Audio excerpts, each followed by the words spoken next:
News 18 Bangla digital পেজে আমি শরদিন্দু আপনাদের স্বাগত জানাই। এসআইআরের শুনানি, আর সেই শুনানিতে মানুষকে হয়রান করা হচ্ছে এই অভিযোগ তুলে বর্ধমান স্টেশনে রেল অবরোধ করলেন স্থানীয় বাসিন্দারা। তাদের অভিযোগ যে এসআইআরের নাম করে তুচ্ছ কারণে তাদের শুনানিতে ডেকে পাঠানো হচ্ছে এবং তাদের হয়রান করা হচ্ছে।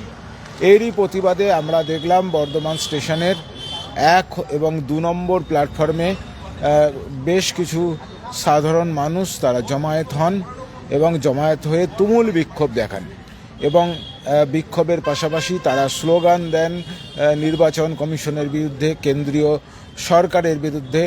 জাতীয় পতাকা হাতে নিয়ে তারা এই আন্দোলনে, এই বিক্ষোভে সামিল হন।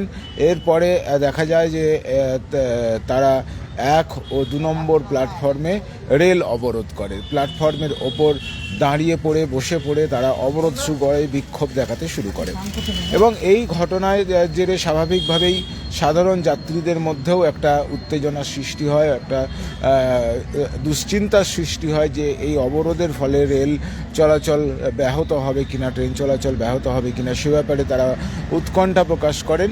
এরপরে আমরা দেখলাম যে জিআরপি এবং আরপিএফ সেই অবরোধ তুলতে তৎপর হয় এবং তারা আন্দোলনকারীদের সঙ্গে কথা বলে।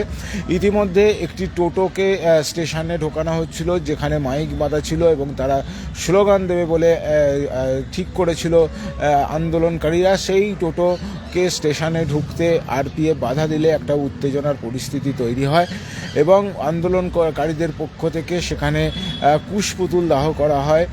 পাশাপাশি তারা বিক্ষোভ সমাবেশ করে এবং দীর্ঘক্ষণ ধরে তারা বিক্ষোভ দেখায় স্টেশন চত্বরে।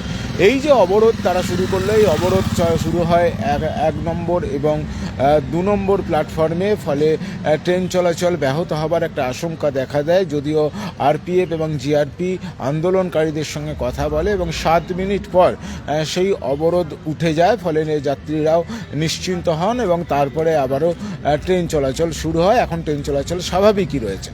তবে এই যে আন্দোলন আমরা দেখেছি, এর আগেও বিভিন্ন জায়গায় পথ অবরোধ হয়েছে, বিক্ষোভ হয়েছে, বিএলওদের আটকে রাখা পর্যন্ত হয়েছে, দীর্ঘক্ষণ আটকে রাখা হয়েছে। সব ক্ষেত্রেই একটাই অভিযোগ যে প্রচুর মানুষকে সাধারণ কিছু ভুলের জন্য, সাধারণ বানান ভুলের জন্য তাদেরকে ডেকে পাঠানো হচ্ছে এবং এই যে সমস্যাগুলো হচ্ছে এগুলো কিন্তু বুথ স্তরেই মেটানো যায় বা বিএলও স্তরেই মেটানো যায়, এমনটাই দাবি তুলছেন তারা। সাধারণ মানুষরা তারা দাবি তুলছেন যে সমস্যা বিএলও স্তরেই মিটিয়ে ফেলা যায় বা সেই সমস্যার জন্য আবার শুনানিতে ডাকা হচ্ছে কেন?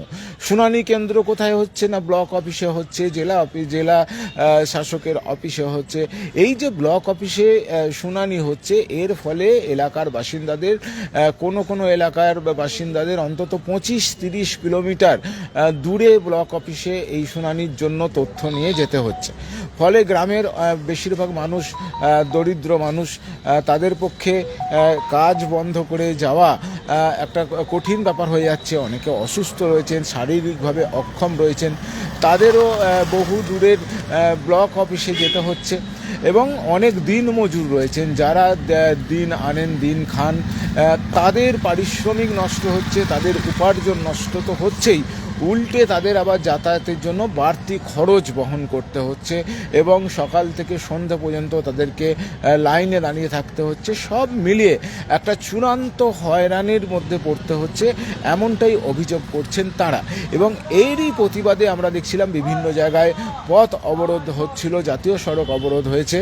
এরপরে আমরা দেখলাম যে আজ বর্ধমান রেল স্টেশনে অবরোধ হলো। এই অবরোধকারীরা কোনো রাজনৈতিক পরিচয় তারা সামনে আনেনি, তারা জাতীয় পতাকা হাতে নিয়ে তুমুল বিক্ষোভ দেখায় নির্বাচন কমিশনের বিরুদ্ধে, কেন্দ্রীয় সরকারের বিরুদ্ধে, সর্বোপরি এই এসআইআরের বিরুদ্ধে। তাদের বক্তব্য ছিল যে এসআইআর হয়েছে 2002 সালে, তালিকা মেনে এসআইআর হয়েছে, এসআইআর হওয়ার কথা ছিল, কিন্তু পরবর্তী ক্ষেত্রে দেখা যাচ্ছে যে এসআইআরের নামে মানুষকে হয়রান করা হচ্ছে। মূলত এরই প্রতিবাদ জানাচ্ছেন তারা বলে দাবি জানিয়েছেন। এবং তাদের এই যে প্রতিবাদ, এই প্রতিবাদের ফলে তারা কিন্তু একেবারে রেল অবরোধের মতো একটা অবস্থানে চলে গেলেন, যেমনটি যেটা কিন্তু এর আগে দেখা যায়নি। ফলে মানুষের মধ্যে যত দিন যাচ্ছে ততই দেখা যাচ্ছে যে ক্ষোভের আঁচ বাড়ছে। এতদিন আমরা দেখেছি যে বিভিন্ন পথ অবরোধ হয়েছে, বিক্ষোভ দেখিয়েছেন, এবার রেল অবরোধের মতো ঘটনাও ঘটে গেল। তাদের দাবি, অবরোধকারী বা বিক্ষোভকারীদের দাবি, এভাবে সবাইকে ডেকে, অর্থাৎ বেশিরভাগ মানুষকে এভাবে শুনানিতে রেখে হয়রান করা চলবে না, এই হয়রান করা বন্ধ করতে হবে।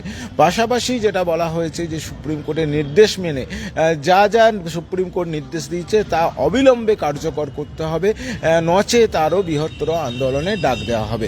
তাহলে আপনাদের কি জানালাম যে বর্ধমান স্টেশনে আজকে দেখলাম আমরা অবরোধ হলো। বর্ধমান স্টেশনের 1 নম্বর এবং 2 নম্বর প্ল্যাটফর্মে রেল অবরোধ হলো।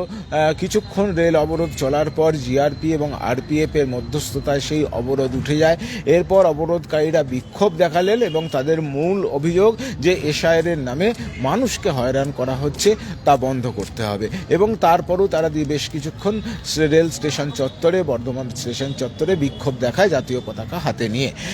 আপাতত এই লাইভ এখানেই শেষ করছি। এই খবরের মধ্য দিয়ে আরও অন্য খবর নিয়ে আবার আপনাদের সামনে লাইভে আসব। সব খবর সবার আগে দেখার জন্য চোখ রাখুন নিউজ 18 বাংলা ডিজিটালে।